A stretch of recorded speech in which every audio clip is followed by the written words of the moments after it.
এক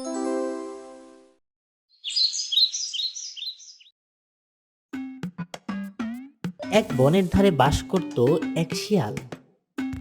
তবে এই শিয়াল সাধারণ শিয়াল ছিল না, তাকে সবাই ডাকতো হাড় কিপটে শিয়াল। কারণ সে ছিল ভীষণ কিপটে। নিজের পেটে ভাত থাকলেও কারো সাথে ভাগ করে খেত না। আর যদি পেটে ভাত না থাকে তখন চালাকি করে অন্যের খাবার নিয়ে যেত। উফ, একই পেটের অবস্থা। সকাল থেকে কিচ্ছুটে খায়নি, খালি বাচ্চে ঢং ঢং করে। বউয়ের বকুনি, খাওয়া নাই, কাজও নাই। জীবন তো বাচ্চারা একেবারেই অচল। এই হচ্ছে শিয়ালের আসল কাহিনী। পেটের ক্ষুধা আর বইয়ের বকুনিতে সে একেবারে কাহিল। এই যে ওগো, আবার বাইরে বাইরে ঘুরে ঘুরে এলেন। কই মাছ, কই মাংস, কই কিছু তো আনলেন না। সংসার কি শুধু হাওয়া দিয়ে চলবে? আরে বউ গো, তুমি বুঝো না, আজকাল জঙ্গলে খাবারের জোগাড়ই নাই। সব খাবার তো বানর বেটা আগে ভাগে চুরি করে খেয়ে নেয়। আহা, বানর বানর করো কেন? তুমি তো শিয়াল, চালাকির নামটা কাছে তোমার। তাহলে বানররা কে নেবে আর তুমি বসে বসে নাকে তেল দেবে? তাই তো, বউ তো ঠিকই কইছে। কিন্তু আমি যদি চালাকি করি আর ফল যদি উল্টা হয়? দেখলে তো, শিয়াল চালাকি করতে চায় কিন্তু ভয়ও পায়। তবে বইয়ের চাপে চালাকি না করে উপায় নেই।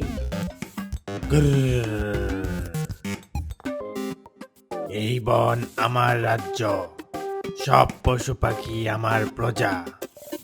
কেউ যদি আমার অনুমতি ছাড়া খাবার খায় তার খবর আছে। আরে মহারাজ বাগদেব, আজকে তো আপনাকে একেবারে রাজার মতো লাগছে। কি খবর? ভালোই আছি, কিন্তু শুনেছি বনে খাবারের অভাব চলছে, সবাই কষ্টে আছে। হ্যাঁ হ্যাঁ, আসলে বানররা সব চুরি করে খেয়ে নিচ্ছে। গাছ থেকে কলা, ফল, এমনকি কারো বাড়ির হাড়িও নামিয়ে খেয়ে ফেলে। কি বললি? বানররা এত দুষ্টুমি করছে? আচ্ছা, তাদের শিক্ষা দিতে হবে। ঠিক তাই মহারাজ, তবে আপনার মতো শক্তিশালী হলে তো কথাই নাই। শুধু আপনার ইশারা পেলেই আমি সব বানরকে কাবু করে দেব। দেখলে, শিয়াল চালাকি শুরু করলো। নিজের খিদা মেটাতে বানরের ঘাড়ে দোষ চাপালো। জীবন মানে তো মজা। গাছে চড়ো, কলা খাও, এটাই হলো প্রকৃতির মজা। এই যে বানর মিয়া, তোমাদের খবর আছে বুঝলে? বাঘ মামা সব জানে। তোমরা নাকি সব খাবার চুরি করে খাচ্ছ। আরে শিয়াল ভাই, তুমি তো চিরকাল চালাক, কিন্তু আজ কেমন যেন বাঘের দালাল হয়ে গেছো। আমি দালাল নাকি? আমি তো মহারাজের বিশ্বস্ত সেবক। আচ্ছা, সেবক হলে যাও, আগে পেট ভরে খাও, তারপর এসো। তোমার হাড়ির ভাত তো এখনো জোটে নাই বুঝি? এইটা কেমনে জানলি? বউয়ের চিৎকার তো জঙ্গলের এপার ওপার সবাই শুনছে। হাহাহা, শিয়ালের বইয়ের কীর্তি যে জঙ্গলের ব্রেকিং নিউজ হয়ে গেছে।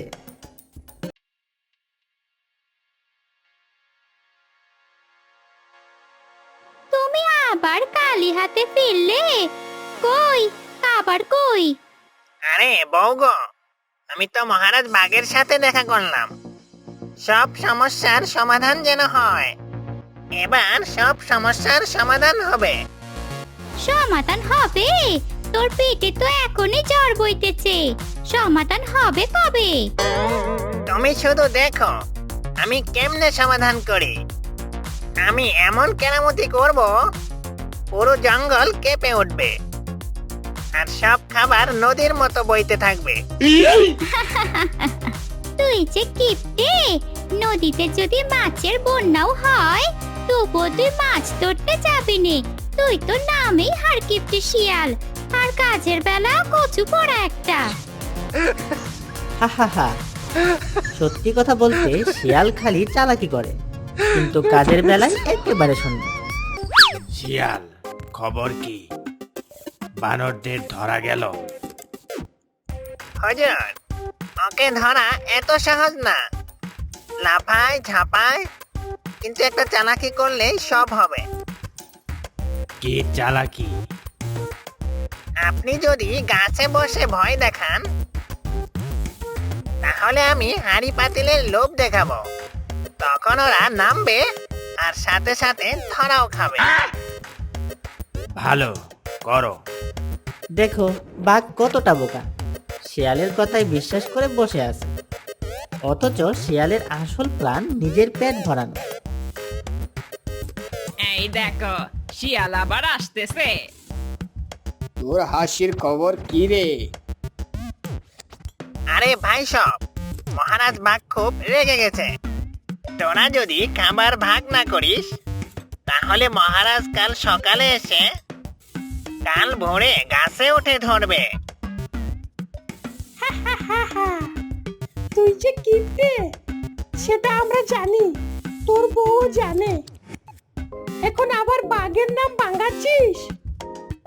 আরে না না, আমি তোদের বন্ধু, আমি চাই তোরা রক্ষা পাস। তাই বলতেছি কিছু খাবার আমার হাতে দে। আমি মহারাজকে বলবো তোরা খুবই ভালো। দেখো দেখো, হারকিপ্টে শিয়াল আবার দানবিষ আসছে।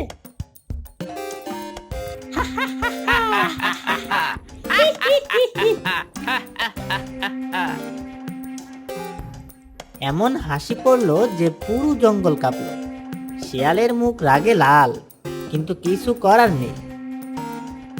বানরদের দিয়ে খাবার আনা যাবে না, আমাকে নতুন প্ল্যান করতে হবে। বউকে খুশি না করতে পারলে ঘুমানোই মুশকিল। চালাকি মাথায় আসলেই শিয়াল খুশি হয়, কিন্তু শিয়ালের চালাকি বেশিরভাগ সময়ই উল্টা হয়। এই যে বানর মিয়া, মহারাজ আসছে, তাড়াতাড়ি পালাও, না হলে শেষ। ওরে বাবা, এই যে শিয়ালের নতুন ভয় দেখানোর কৌশল। তুই আগে নিজের হাড়ি সামলাস।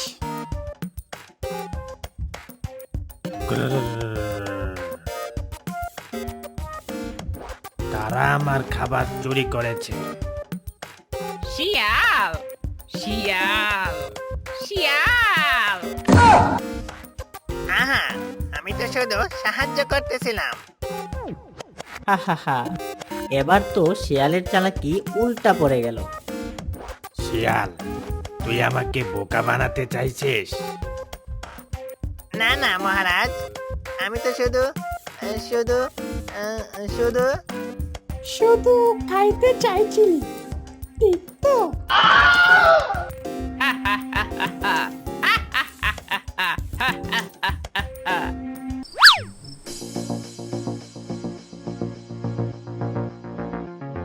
ওরে হারকিপ্টে, খালি চালাকি করিস, কাজ করিস না।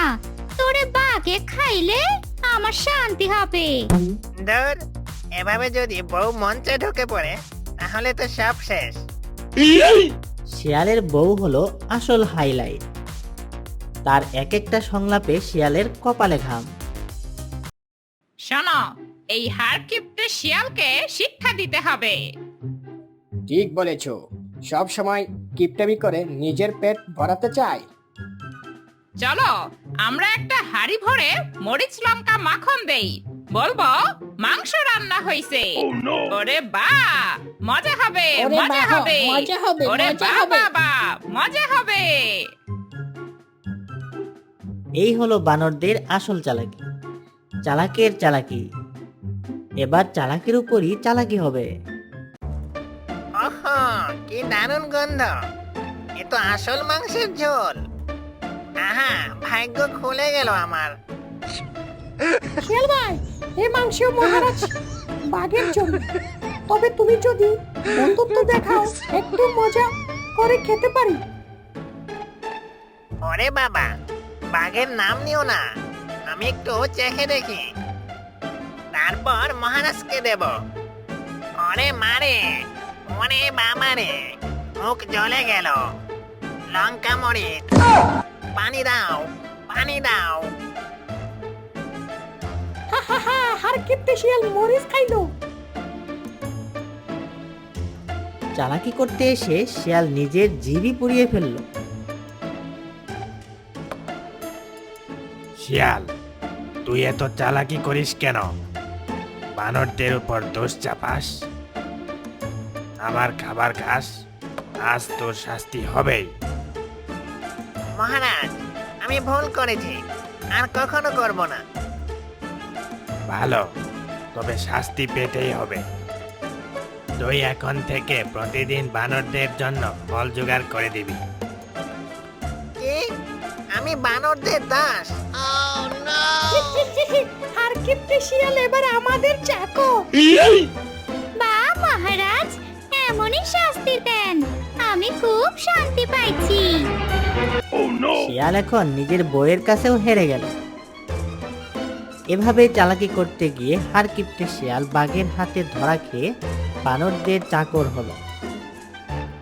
যে সব সময় কিপটিমি করে, চালাকি করে, সে শেষমেশ হাসির খোরাক হয়। এভাবেই শেষ হলো আমাদের হারকিপ্টে শিয়ালের হাসির কাহিনী। আমাদের এই মজার গল্পটি আপনাদের ভালো লেগে থাকলে লাইক, কমেন্ট, শেয়ার করবেন।